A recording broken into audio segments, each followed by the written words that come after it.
Right, let's get back to Arsenal, see what's happening on the injury front. But more importantly, the free kick front. It is being lined up. Who's going to take it, Merce? Yeah, if it's Rice and Odegaard over, it's about 25 yards out left of the goal. For me, it's for Rice to bend it over the wall. He bends it.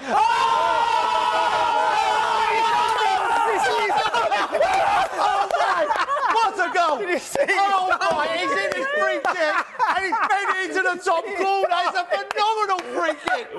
Oh my God! Rice, baby! Wow! Wow! What a goal! Honestly, I can't explain. The first one was good.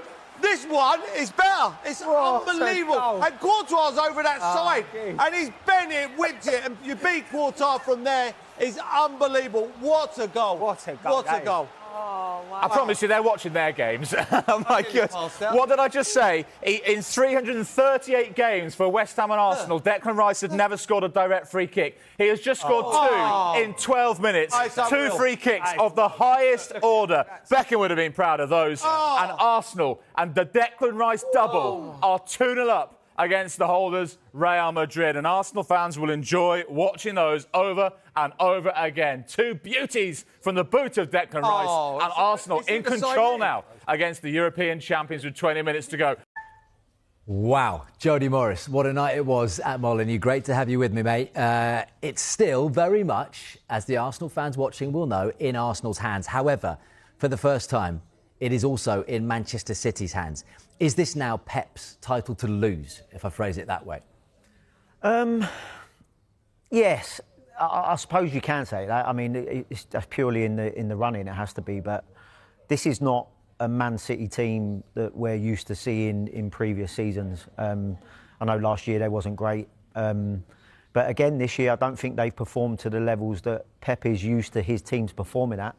And I think there's been plenty of periods and opportunities during the season already this year where they've had opportunities to close gaps and they've fallen themselves. I think it's been that type of season, and that's the reason why I still believe that it'll be Arsenal that will get over the line, because of how vulnerable this City team are defensively. We heard from Bukayo Saka there. He says Arsenal's players are not feeling the pressure. Do you genuinely believe him when you watch the last couple of performances? No, I don't. But that's not to say that I'm knocking him for saying that. I think as a player, and you should be coming out saying those things. And listen, they might not be feeling it and openly talking about it. It might just be a subconscious thing. I just believe that if you ain't feeling pressure now, considering what's happened in previous seasons, then when will you feel pressure? Because, I mean, they all of them want to get over the line and want to get this monkey off your back, if you like. And I believe that Arsenal will do it this year because of how strong their squad is. How do you think Mikel Arteta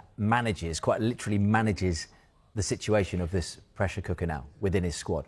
Well, I think first and foremost, he's got experience in this area that before. A lot of the squad have got experience in this area where they have fallen away. I mean, a lot of critics have pointed the finger at Arsenal previously, and I believe maybe 3 years ago they can say that, from where they kind of fell off a cliff a little bit towards the end. But Arsenal was still getting stick when I think it was either last season or season before, where they won sort of like 8 or 9 games of their last 10 or 11. It's like, that's not a team that's fallen away.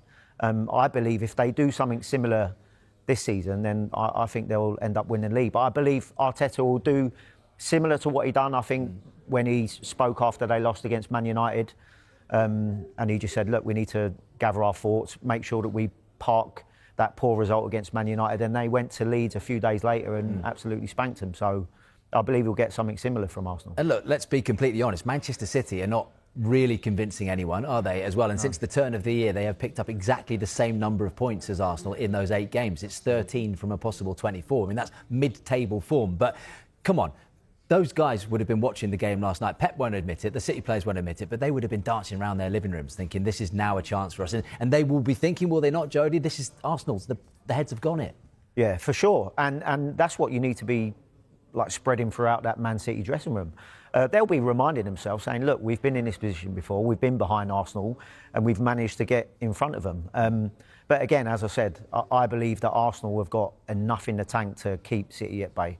Yeah. Right, let's get to the fans, shall we? Because Sky Sports have partnered with Fanalysis, our app, which, of course, discovers true fan opinion. And to have your say on your club, download the Fanalysis app right now.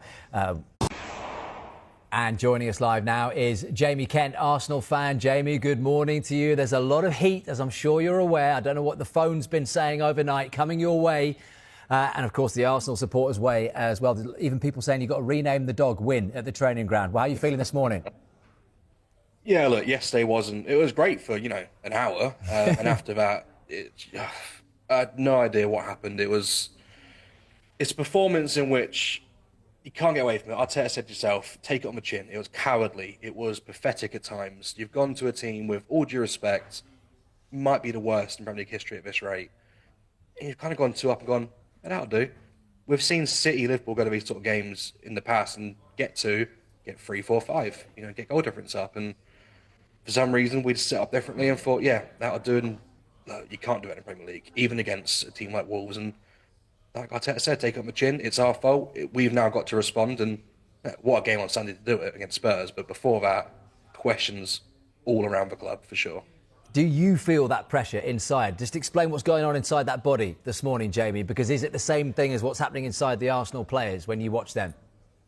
For the first time all season, last night was one night I struggled to get to sleep. It was in my head. It was constant of, we're going to do it again. Is this going to happen? And look, what's getting me through it is the City aren't the City of old. Mm-hmm. They're still a great team, but they are not the team, Centurions or even the ones to get 90-plus points.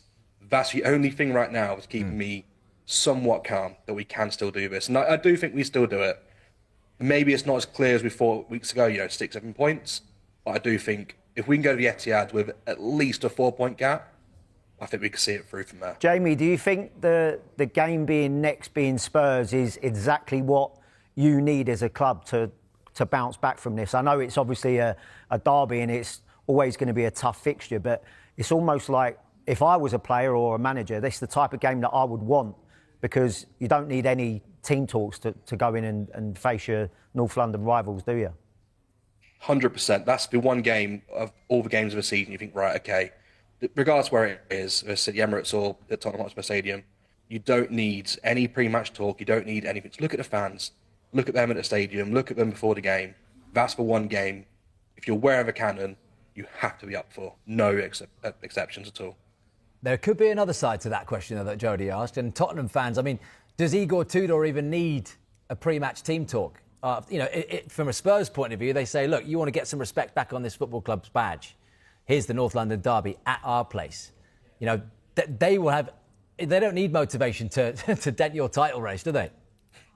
No, they don't. Look, they need the points as well. They're not in a relegation scrap, but they're certainly in the bout situation. A few bad results could really turn them the wrong way. But like I said, Arsenal got league dreams, Spurs got relegation worries. For me, this year's chance to show your quality. We're a better team than them, better squad than them.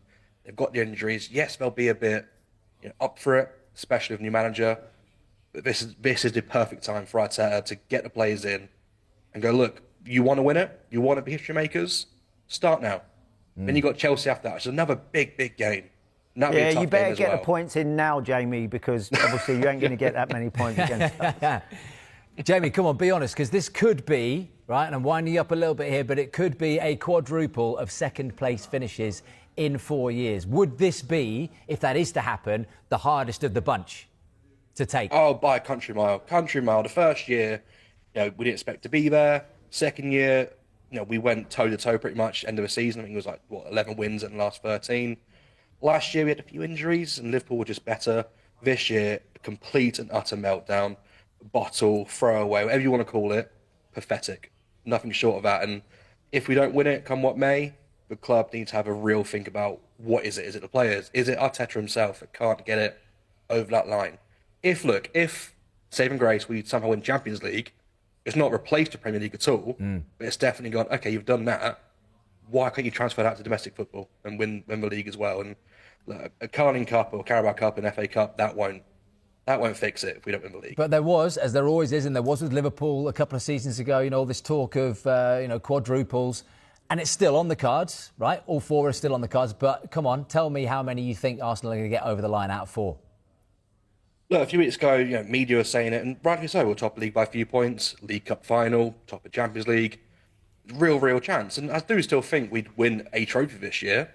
Which one is it? I couldn't tell you now.